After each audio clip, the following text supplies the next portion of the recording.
Amis francophones, bonjour, je suis encore heureux de vous retrouver ce matin. J'espère que peu importe d'où vous me suivez, cette capsule vous retrouvera ce matin dans une forme excellente. Je veux toucher dans le cadre de cette capsule le sujet de la confiance en soi et plus particulièrement le thème de la zone de confort. Zone de confort, mode d'emploi. Tel est le thème de notre capsule de ce matin. Alors, qu'est-ce que la zone de confort? Pour commencer, ce qu'il est important de savoir, c'est que la zone de confort, c'est cet espace, cette zone dans laquelle vous vous sentez confortable, cette zone dans laquelle vous êtes décontracté et le plus à l'aise. Dans cette zone, vous pouvez faire les choses de façon spontanée, de façon simple et sans vous poser de questions. Chaque personne a une zone de confort, mais pour certaines personnes, leur zone de confort est très étroite. Et lorsque votre zone de confort est très étroite, ça veut dire que vous n'avez pas assez confiance en vous. Je vous donne un exemple. Il y a des personnes qui ne peuvent communiquer avec leur entourage proche, ne peuvent communiquer qu'avec leurs parents, avec leurs frères, avec leurs sœurs. Lorsqu'elles se retrouvent à l'extérieur et qu'elles doivent affronter le regard d'autres personnes, elles sont comme paniquées, elles ont du mal en fait à communiquer. Ce genre de personnes, leur zone de confort est très réduite. Chaque individu a intérêt à avoir une zone de confort qui soit le plus large possible parce que notre zone de confort contribue à notre épanouissement dans la vie de tous les jours, dans la vie en société. Mais le danger en fait, concernant la zone de confort, c'est que lorsque nous sommes très confortables, nous avons tendance à y rester, nous avons tendance à ne pas vouloir laisser cet environnement que nous connaissons, cet environnement dans lequel nous avons le sentiment de maîtriser tous les paramètres. C'est pour ça qu'on dit souvent qu'il faut sortir de sa zone de confort. Alors, pourquoi faut-il sortir de sa zone de confort?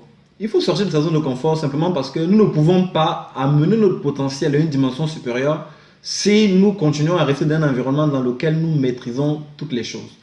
Prenons un autre exemple.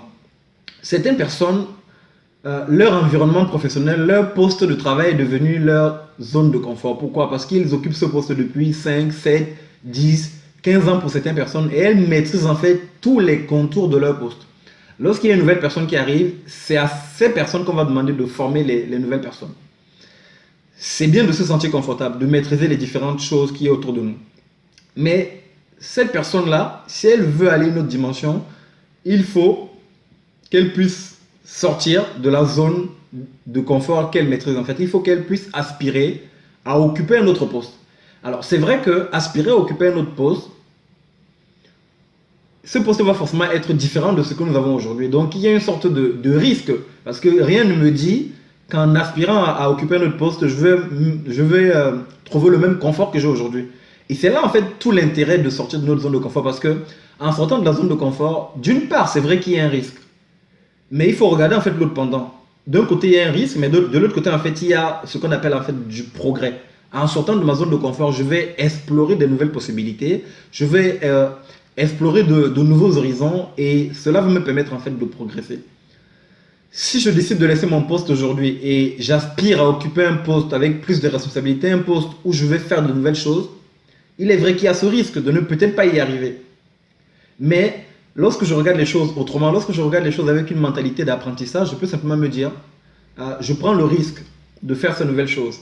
Mais si je n'y arrive pas et que j'échoue, au lieu de considérer le fait de ne pas y arriver comme un échec, je peux le considérer en fait comme un apprentissage. J'ai appris quelque chose de nouveau. Donc, lorsque je vais reprendre le risque une prochaine fois, dans le même domaine, bien dans un domaine différent, je veux m'appuyer en fait sur ce que j'ai appris pour pouvoir m'auto-motiver à reprendre en fait encore le risque. Donc, en sortant en fait de ma zone de confort, si j'ai une mentalité d'apprentissage, je vais simplement me dire, soit je veux faire un progrès, soit je veux faire un apprentissage qui va nécessairement en fait m'aider et qui va quelque part en fait venir étendre ma zone de confort en fait actuelle. Donc ce qu'il est important de comprendre ici lorsqu'on parle de sortir de sa zone de confort, c'est simplement de se dire, il faut nécessairement que j'explore de nouvelles opportunités. Il faut nécessairement que je puisse voir des choses nouvelles et c'est ce qui me permettra à un moment ou à un autre d'amener en fait mon potentiel à une nouvelle dimension. Revenons sur l'exemple qu'on a pris tout à l'heure. Cette personne qui ne peut communiquer qu'avec son entourage proche. Lorsqu'elle décide en fait de prendre le risque de sortir de son environnement et d'aller affronter le monde extérieur, qu'elle réussisse ou pas à le faire, rien que d'avoir pris le risque, ça vient en fait élargir sa zone de confort qui était étroite parce que là, elle a réussi à parler à une autre personne en fait qui est à l'extérieur et qui n'est pas dans son environnement en fait normal. Prenons un autre exemple pour que vous puissiez comprendre. Supposons que vous soyez en train d'apprendre une nouvelle langue. Supposons que vous soyez en train d'apprendre l'anglais et vous ne pratiquez l'anglais qu'avec les membres de votre famille, avec vos amis proches. Sortir de votre zone de confort, ce serait par exemple de vous retrouver aux États-Unis ou bien en Angleterre et d'essayer d'aller parler anglais à des personnes natives, des personnes en fait dont c'est la langue maternelle. Lorsque vous faites le pas en fait et que vous tentez cette expérience, à un moment en fait il faut simplement oublier votre accent, il faut oublier le fait que vous n'ayez peut-être pas le bon vocabulaire et lorsque vous faites le pas et que vous essayez de parler à ces personnes-là, vous essayez tant bien que mal de vous faire comprendre. Si la personne vous comprend et vous essayez de mener une communication, vous essayez de mener une conversation, même si elle n'est pas parfaite, le simple fait d'avoir fait cette démarche vous a permis en fait de progresser parce que vous n'êtes plus au même niveau où vous étiez hier. Et la peur que vous aviez hier de pouvoir, ne serait-ce que tenter de parler à une personne qui est native, cette peur en fait va commencer à diminuer, va commencer en fait à s'évanouir pas à pas. C'est ce qu'il est important en fait ici de retenir. Sortir de sa zone de confort nous aide certainement à progresser. Encore faut-il que nous soyons dans une mentalité d'apprentissage.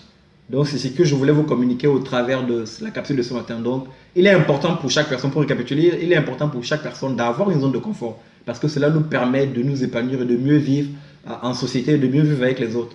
Mais trop rester dans notre zone de confort nous limite. Donc il est important à un moment de pouvoir en sortir pour pouvoir progresser parce que sortir de notre zone de confort nous permet de progresser et d'amener notre potentiel à une dimension supérieure. Chers amis, c'est ce que je voulais partager avec vous ce matin. Prenez simplement le temps de regarder votre vie et de voir ces zones en fait dans lesquelles vous êtes limité et osez poser le pas, osez poser l'action de sortir de ces limitations pour essayer d'explorer des horizons nouveaux. Voilà ce que je voulais partager avec vous. Prenez le temps de le mettre en pratique dans votre vie. D'ici notre prochaine capsule, sachez que je suis sincèrement reconnaissant de vous compter parmi ces hommes et ces femmes qui semaine après semaine me suivent et m'encouragent à faire ce que je fais. Je vous dis merci de tout cœur. À très bientôt.